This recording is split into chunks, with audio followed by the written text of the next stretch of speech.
Eu estava segurando a mão da minha filha quando ela vomitou pela terceira vez naquela noite.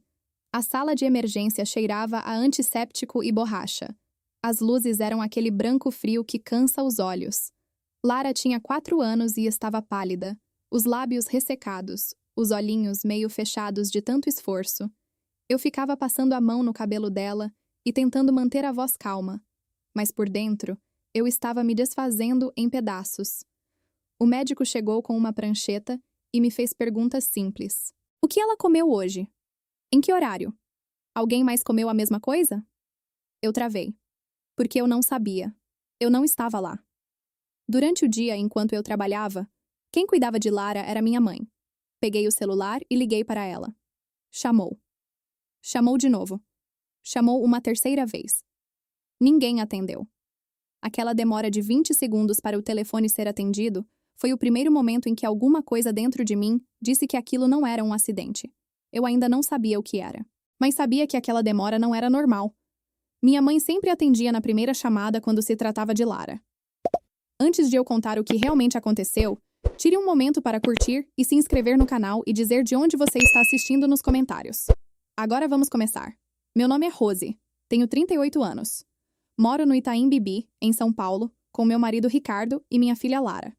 De fora, minha vida parecia bastante equilibrada. Um apartamento arrumado, uma rotina previsível, um casamento estável. Eu trabalhava numa empresa de logística, saía cedo, voltava no fim do dia, e durante as horas em que estava fora, minha mãe, Valdirene, ia ao apartamento cuidar de Lara. Era um arranjo que havia começado quando Lara tinha 2 anos e eu voltei a trabalhar em período integral. Minha mãe se ofereceu. Disse que adorava ficar com a neta, que era uma forma de ser útil, de estar perto. Eu aceitei sem pensar 2 vezes, porque era minha mãe.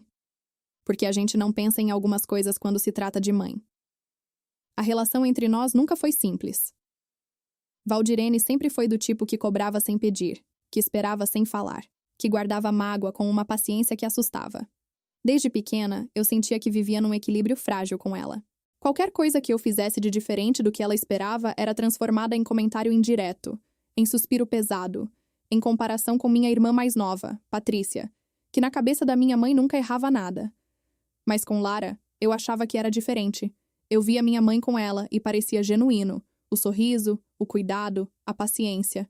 Então eu deixava Lara com ela todo dia e ia trabalhar acreditando que minha filha estava segura. Aquela terça-feira começou como qualquer outra. Saí às 8 da manhã. Deixei Lara em pijama tomando café com minha mãe. Mandei mensagem durante o almoço perguntando como estava. Minha mãe respondeu rápido com um emoji de coração e uma foto de Lara dormindo na hora do cochilo. Quando cheguei em casa às 6 da tarde, minha mãe já havia ido embora. Lara estava acordada, um pouco quieta, mas eu não pensei nada. Às vezes ela ficava assim quando tinha dormido demais à tarde. Aí veio o vômito. O primeiro foi às 8 da noite. O segundo, menos de 1 hora depois. Quando veio o terceiro, eu peguei Lara no colo, chamei Ricardo e fomos direto para a emergência. Os exames demoraram quase 2 horas. Quando o médico voltou, ele disse que era intoxicação alimentar, severa o suficiente para causar desidratação. Lara precisaria de soro e observação por algumas horas. E foi quando ele perguntou, com aquela delicadeza específica que os médicos usam quando não querem assustar, se era possível que alguém tivesse dado à criança algo que ela não devesse comer. Algo fora do prazo, algo que não estava em bom estado. Eu disse que não. Disse que era impossível. Mas liguei para minha mãe de novo. E ela continuou não atendendo. Lara ficou em observação até perto da meia-noite. Quando finalmente voltamos para casa, ela já estava com mais cor no rosto, bebendo água aos poucos, pedindo bolacha. Aquela leveza de criança que se recupera rápido e não guarda o peso do que passou. No dia seguinte, minha mãe ligou cedo. A voz dela estava tranquila, quase leve demais para alguém cujas chamadas eu tinha tentado responder na noite anterior. Soube que a Lara passou mal, ela disse. Que susto, né? Deve ter sido alguma coisa que comeu. Eu respirei fundo. O médico disse que foi intoxicação alimentar, respondi. Severa. Silêncio curto. Ah, mas criança pequena pega essas coisas fácil. O sistema imunológico ainda está em desenvolvimento. Eu não sei exatamente o que eu esperava dela. Talvez uma preocupação mais real. Talvez ela perguntasse se Lara estava bem, se eu precisava de ajuda, se tinha alguma coisa que pudesse ter causado. Mas a conversa escorregou rápido para outro assunto, como se o assunto da minha filha na emergência fosse uma informação menor. Uma nota de rodapé. À tarde, fui ao apartamento sozinha, enquanto Ricardo ficava com Lara. Queria checar algumas coisas antes de buscar minha mãe de volta à rotina. Abri a geladeira. Havia uma vasilha de plástico no segundo compartimento que eu me lembrava muito bem. Era um frango que eu tinha cozinhado no fim de semana anterior. Sobras que eu tinha deixado lá com a intenção de usar até terça no máximo. Tinha até pensado em jogar fora na segunda de manhã, antes de sair, mas esqueci. E quando olhei para o espaço onde a vasilha estava, ela havia sumido. Achei que minha mãe tinha jogado fora, mas alguma coisa me fez perguntar. Liguei para ela e perguntei com cuidado o que havia sobrado do almoço de Lara. Ela disse que tinham comido arroz, feijão e um pedacinho de frango desfiado. O meu estômago virou. Que frango? Perguntei devagar. Houve uma pausa. Não uma pausa de quem está lembrando. Uma pausa de quem está calculando. Tinha uma vasilha na geladeira, ela disse. Parecia frango cozido. Desfiou bem. Mãe, aquele frango estava lá desde sábado. Ah, mas não tinha cheiro nenhum. Fiquei olhando para a parede da cozinha por alguns segundos. A conversa continuou. Ela falou mais alguma coisa sobre como o frango parecia bom, como Lara comeu bem, como criança às vezes é exigente e estava ótima na hora que minha mãe foi embora. Mas aquela pausa ficou na minha cabeça. Aquela pausa era a coisa mais reveladora que ela poderia ter feito. Porque Valdirene não era uma mulher distraída. Ela não era uma mulher que pegava comida velha sem notar. Ela era a mulher que me ensinou a checar a data de validade antes de abrir qualquer coisa. A mulher que jogava fora qualquer sobra com mais de 2 dias sem pestanejar. A mulher que uma vez jogou um iogurte fora porque ele vencia no dia seguinte. Aquele frango tinha 5 dias. E ela não tinha cheiro nenhum. Eu desliguei o telefone e fiquei parada na cozinha por um longo tempo, ouvindo o silêncio do apartamento vazio. Tentei me convencer de que estava exagerando, que era possível que minha mãe simplesmente não tivesse reparado, que acidentes acontecem, que eu estava exausta e transformando uma negligência num crime. Mas a pausa estava lá, e eu não conseguia tirar ela da cabeça. As semanas que se seguiram foram as mais silenciosas e as mais barulhentas da minha vida ao mesmo tempo. Por fora, tudo continuou igual. Minha mãe continuou vindo todos os dias. Lara continuou saudável, animada, correndo pelo apartamento com os joelhos sempre sujos. Mas eu comecei a prestar atenção em coisas que antes eu deixava passar. Os comentários, por exemplo. Aqueles que eu sempre ouvia como cansaço de mãe, como trejeito de quem cresceu numa geração diferente. Mas agora eu os ouvia de outro ângulo. Essa menina não puxou nada de você, Rose. É a cara do pai de cima embaixo. Você sempre foi fria demais. Menina pequena precisa de calor, de presença. Você trabalha demais. Criança precisa de mãe, não de babá. E um dia, voltando do mercado mais cedo do que o previsto, parei no corredor antes de entrar na sala porque ouvi minha mãe no telefone. A voz dela era diferente. Aquela voz que ela usava com Patrícia. Solta, sem cuidado. Essa menina não vai criar a Lara direito de jeito nenhum, Patrícia. Você devia ver. Deixa aqui o dia todo, chega cansada, mal tem paciência. Aquela criança precisa de alguém que realmente cuide. Fiquei parada no corredor até ela desligar. Entrei na sala como se não tivesse ouvido nada. Peguei Lara no colo, dei um beijo na cabeça dela. Minha mãe me olhou com aquele sorriso de sempre. Naquela noite, depois que Lara dormiu e Ricardo estava assistindo televisão, eu fiquei no banheiro com a torneira aberta e a cabeça em silêncio. Eu estava ficando louca?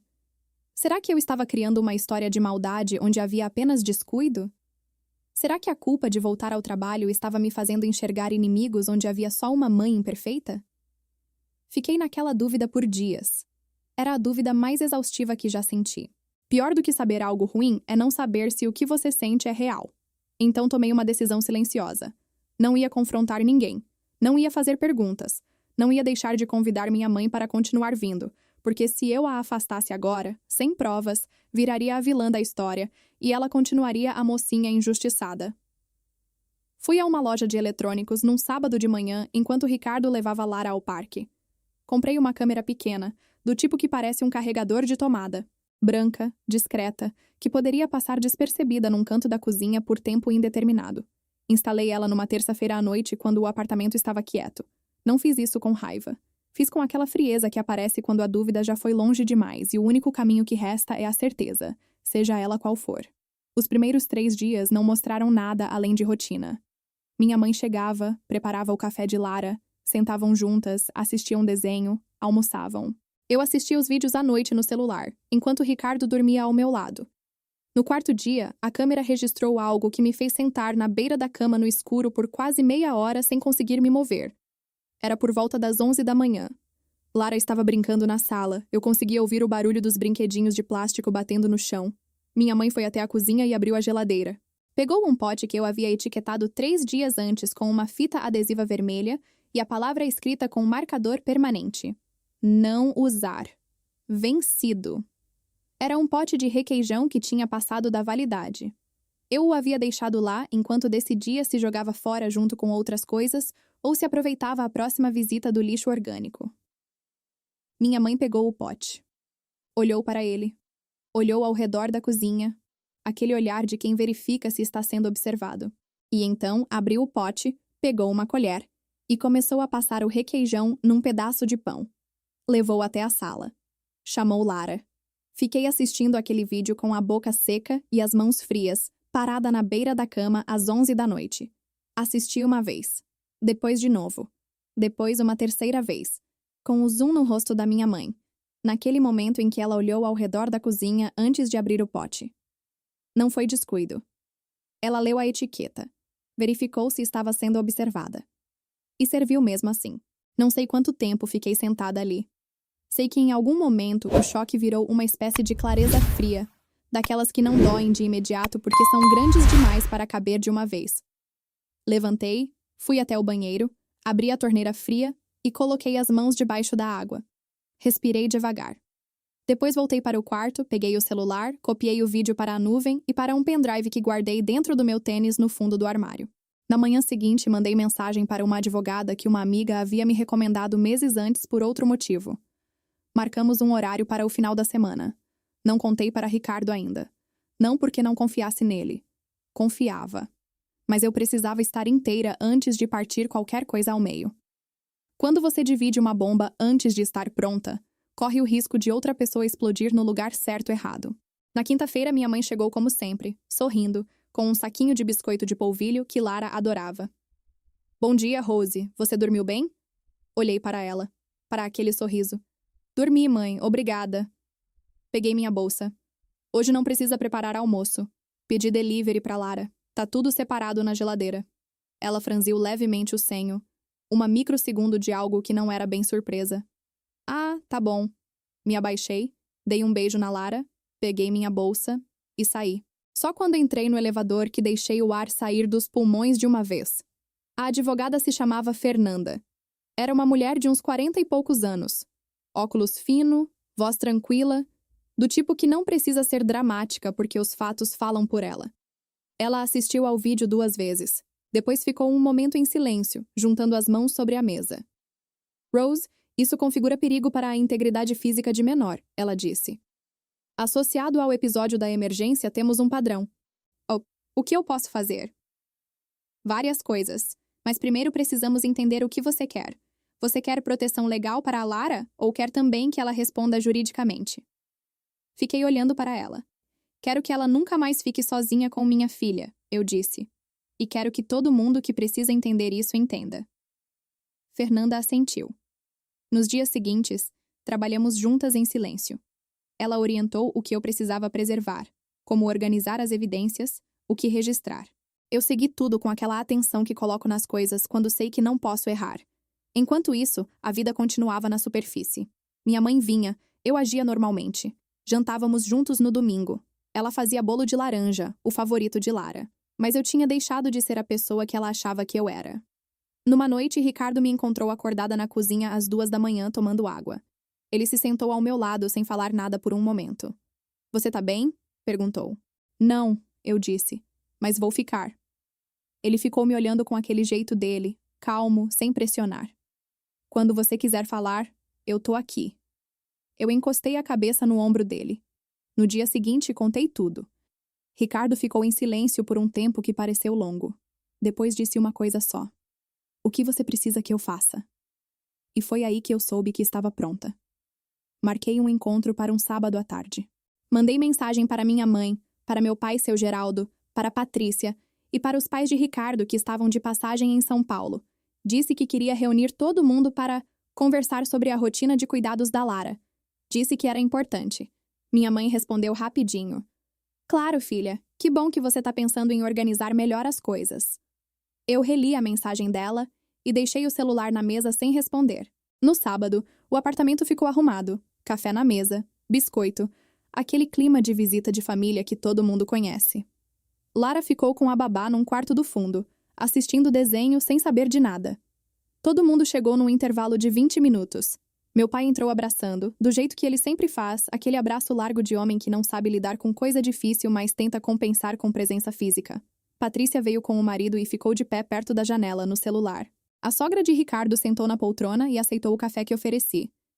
Minha mãe chegou por último. Tinha feito escova, batom vermelho, aquele vestido floral que ela coloca quando quer parecer que está em dia de comemoração. Todo mundo se acomodou. Eu fiquei de pé perto da televisão. Obrigada por virem, eu disse. A voz saiu calma, o que me surpreendeu até a mim mesma. Eu chamei todo mundo porque tem algo que preciso que vocês vejam juntos. Meu pai franziu a testa. Tudo bem, Rose. Vai ficar, eu disse. Liguei a televisão. Conectei o pendrive. O vídeo começou a rodar. O silêncio que tomou conta da sala foi o tipo que pesa. Você consegue sentir ele no peito. A câmera estava estável, a imagem clara, e a voz da minha mãe apareceu nítida quando ela chamou Lara para comer. Vi meu pai parar de respirar.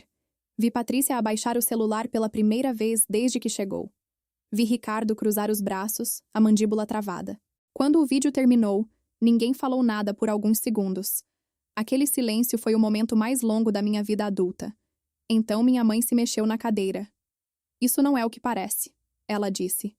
A voz estava estranha, diferente, como se as palavras tivessem saído antes que ela tivesse tempo de checar se eram as certas.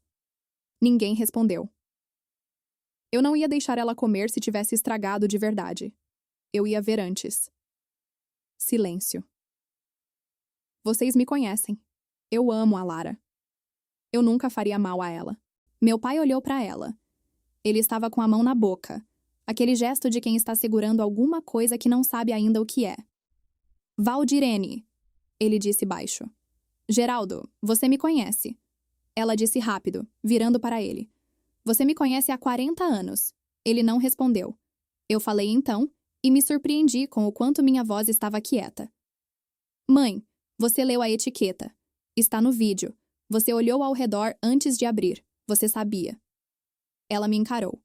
Você instalou câmera no apartamento sem me avisar. Isso é invasão. É minha cozinha, eu disse. É minha filha. Ela abriu a boca, fechou, abriu de novo. Eu só queria que a Lara comesse alguma coisa. Ela estava recusando tudo naquele dia. Então você deu comida vencida. Não estava tão vencida assim. O pai de Ricardo, que estava quieto no canto, fez um barulho baixo de incredulidade. Patrícia olhou para a irmã com um rosto que eu nunca tinha visto nela. Não era raiva, era vergonha. Eu respirei fundo.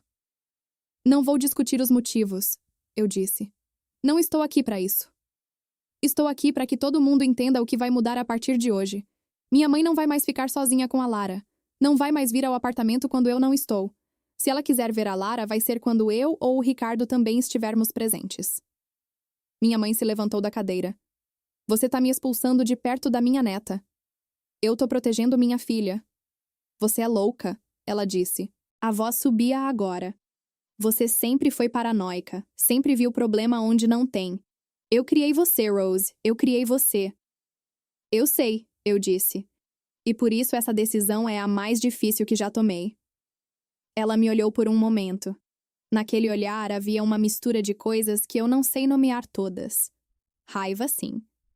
Mas também algo parecido com a expressão de quem esperava um movimento e não esperava que fosse esse. Se você quiser contestar juridicamente, eu disse, pode falar com a minha advogada. O contato dela está aqui. Coloquei um cartão sobre a mesa de centro. E não disse mais nada. Os dias depois do confronto foram de um silêncio diferente de todos os outros silêncios que eu já conheci. Era o silêncio de depois de uma decisão, não de antes. Minha mãe não entrou em contato por quase 2 semanas. Quando meu pai ligou, foi uma conversa curta. Ele disse que precisava de tempo para processar. Eu disse que entendia. Ele disse que amava a Lara. Eu disse que sabia. E que a Lara também podia vê-lo. Que a restrição era com minha mãe, não com ele. Ele ficou em silêncio por um momento. Você fez certo, Rose. Ele disse por fim. Baixinho, como se tivesse vergonha de falar alto. Patrícia ficou do lado da minha mãe por algumas semanas. Mandou mensagem dizendo que eu tinha exagerado, que destruía a família por causa de um vídeo que poderia ter outras explicações. Eu li a mensagem, não respondi e coloquei o celular no bolso. Algumas relações sobrevivem à verdade, outras não. E essa não é uma tragédia que cabe dentro de uma única história. Ricardo foi o parceiro que eu precisava que ele fosse. Não porque ele mudou, mas porque a crise revelou quem ele já era. Ele contratou a babá nova comigo, reorganizou a agenda dele para ter mais dias em casa durante a transição, chegava do trabalho e perguntava como eu estava de verdade, não de passagem. Lara não sabe de nada. Tem 4 anos e o mundo dela ainda cabe dentro de um apartamento iluminado, um parquinho no fim de semana e a certeza de que quando chamar, alguém vai aparecer. E isso é exatamente como deve ser. A parte mais difícil não foi o confronto. Foi o período depois, quando a adrenalina passou e o que ficou foi apenas o silêncio de ter cortado um vínculo que deveria ser o mais seguro do mundo. Porque não importa o que aconteceu, não importa o que eu vi no vídeo, ela ainda é minha mãe. E lidar com isso não tem manual. Tem noite que eu acordo e fico olhando o teto no escuro, pensando no que faz uma pessoa chegar nesse ponto. O que acontece dentro de alguém para que ela olhe para uma criança de 4 anos e ainda assim faça uma escolha assim? Não tenho resposta. Talvez não seja minha resposta para encontrar. O que eu sei é o seguinte. Houve um momento na sala de emergência em que eu fiquei segurando a mão da Lara enquanto ela vomitava e eu não sabia o que tinha acontecido. E nunca mais quero sentir aquilo. Nunca mais quero estar num lugar onde não sei o que aconteceu com minha filha enquanto eu não estava. Então eu agi. Não com raiva, não com sede de vingança, não com aquela necessidade de ver o outro sofrer que às vezes a gente confunde com justiça. Eu agi com clareza. Com a frieza específica de quem entendeu que amar alguém e proteger sua filha desse alguém podem ser 2 coisas que existem ao mesmo tempo, sem que uma cancele a outra. Semanas depois, numa tarde de sábado, eu estava sentada no chão da sala de Lara ajudando ela a montar um quebra-cabeça de bichos da floresta. O sol entrava pela janela no ângulo que deixa o apartamento inteiro de outro. Ela me pegou o pedaço do elefante da mão e colocou no lugar errado. Depois no lugar certo. Depois ergueu os braços e gritou, consegui! Com aquela alegria de criança que ainda se emociona com coisa pequena. Eu ri. De verdade. Daquele jeito que sai antes de a gente decidir que vai rir. E pensei que existem certas decisões que a gente só entende quando olha para o que elas protegeram. Às vezes, a coisa mais amorosa que você pode fazer é criar uma fronteira que ninguém vai aplaudir. E fazer isso mesmo assim, em silêncio, sem esperar que alguém entenda, porque o único aplauso que importa não tem som. Tem 4 anos, monta quebra-cabeça de elefante e não sabe que o mundo ao redor dela foi reorganizado para que ela continue segura. E isso é suficiente.